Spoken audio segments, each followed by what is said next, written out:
Hello friends, welcome back to my channel. આજે આપણે બનાવીશું વોટરમેલન આઈસ્ક્રીમ.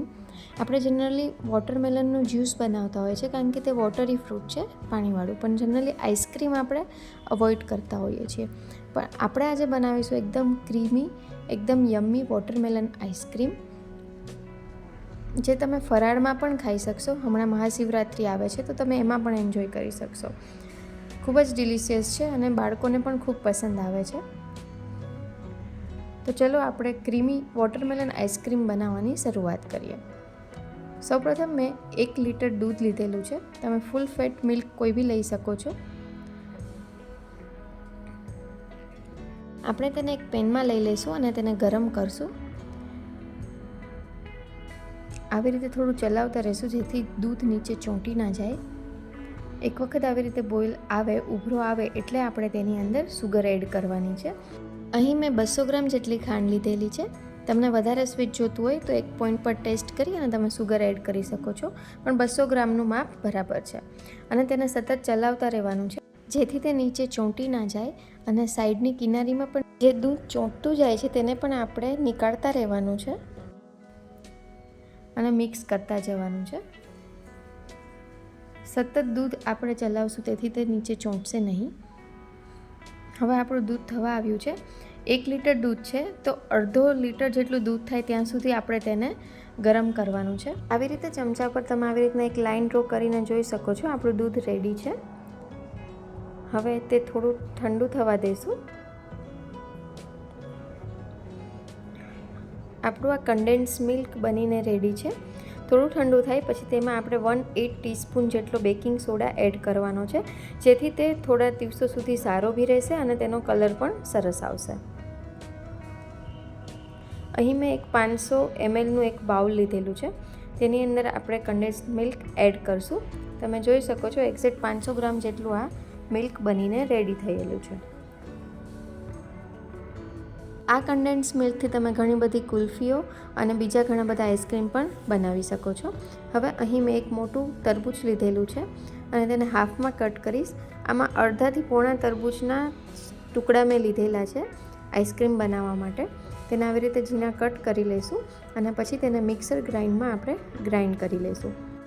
અહીં મેં વોટરમેલનના સીડ્સ સહિત જ તેનું જ્યુસ બનાવી રહી છું. પછી આપણે તેને ગાળી લઈશું.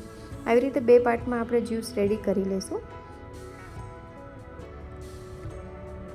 હવે જે અડધા ટુકડા બચેલા છે તે પણ આપણે આમાં એડ કરશું અને તેનું જ્યુસ બનાવી તેને આપણે ગાળી લઈશું.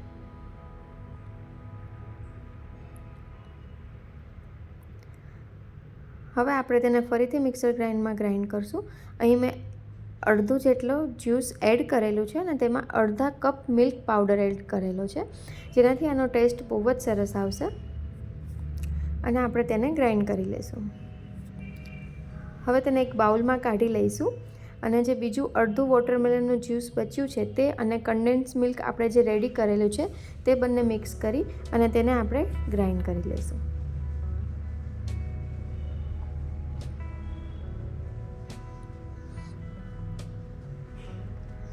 હવે આપણું આઈસ્ક્રીમનું જે મિક્સર છે તે રેડી છે. તો હવે આપણે તેને રેફ્રિજરેટરમાં મૂકશું. ફ્રીઝરની અંદર આપણે તેને 7 થી 8 કલાક માટે રાખશું. આને તમે અલગ અલગ શેપ આપી શકો છો. અહીં મેં સ્ટીલના ગ્લાસ લીધા છે, તમે પ્લાસ્ટિકના ગ્લાસ પણ યુઝ કરી શકો છો. તેને આપણે કુલ્ફી જેવો શેપ આપવા માટે મેં આ રીતે રેડી કરેલું છે. 7 થી 8 કલાક થઈ ગયા છે. હવે આપણો આઈસ્ક્રીમ બનીને રેડી છે. તમે જોઈ શકો છો એકદમ જ યમ્મી દેખાઈ રહ્યો છે. આનો કલર તમને થોડો લાઇટ દેખાય છે, પણ જ્યારે મિક્સર બનતું હોય અને તમારે થોડો ડાર્ક કલર કરવો હોય તો તમે આમાં રેડ કલર, થોડો ફૂડ કલર એડ કરી શકો છો, જેથી તે એકદમ પ્રોપર વોટરમેલનનો કલર આવી જાય. મેં અહીં કલર અવોઇડ કરેલો છે. તો આપણો આઈસ્ક્રીમ બનીને રેડી છે. તમે જોઈ શકો છો એકદમ જ ક્રીમી અને એકદમ ટેસ્ટી આઈસ્ક્રીમ રેડી છે. બાળકો તથા મોટા સૌને પસંદ આવે છે. તેને આપણે થોડુંક પિસ્તાથી ગાર્નિશ કરી લઈશું. તમે આની ઉપર તૂટી ફૂટી પણ એડ કરી શકો છો. અને આઈસ્ક્રીમ બનાવતી વખતે અગર તમને આમાં થોડા ડ્રાયફ્રૂટ્સ જોતા હોય તો તમે આમાં અંદર જ ડ્રાયફ્રૂટ્સ એડ કરી શકો છો. સો હવે સમર સિઝન સ્ટાર્ટ થઈ છે અને વોટરમેલન પણ બહુ સરસ આવી રહ્યા છે, તો તમે પણ તમારા ઘરે જરૂરથી એક વખત આ આઈસ્ક્રીમ બનાવવાનું ટ્રાય કરજો અને તમારા બાળકોને ખવડાવજો. અને કેવો બન્યો છે આઈસ્ક્રીમ તે મને જરૂરથી કમેન્ટ્સમાં જણાવજો. આઈસ્ક્રીમ બનાવવા માટે કોઈ પણ પાવડરનો કે કશો યુઝ કરેલો નથી, તેથી તે બહાર મળતા આઈસ્ક્રીમ કરતાં તો ઘરનો આઈસ્ક્રીમ હેલ્ધી જ છે. તો તમે પણ જરૂરથી આવી રીતના ટ્રાય કરજો. આવી રીતના મેં પિસ્તા અને ટૂટી ફ્રૂટીથી ગાર્નિશ કરેલું છે. થોડું આઈસ્ક્રીમમાં ક્રન્ચીનેસ આવશે તો ખાવાની ખૂબ જ મજા આવશે. તો આ આઈસ્ક્રીમ ખૂબ જ ઓછા ઇન્ગ્રીડિયન્ટ્સથી અને ઇઝીલી બની જાય છે, તો તમે પણ જરૂરથી ટ્રાય કરજો. અને તમને મારી રેસીપી પસંદ આવતી હોય તો મારી ચેનલને લાઇક, શેર અને સબસ્ક્રાઈબ કરજો. Thank you for watching.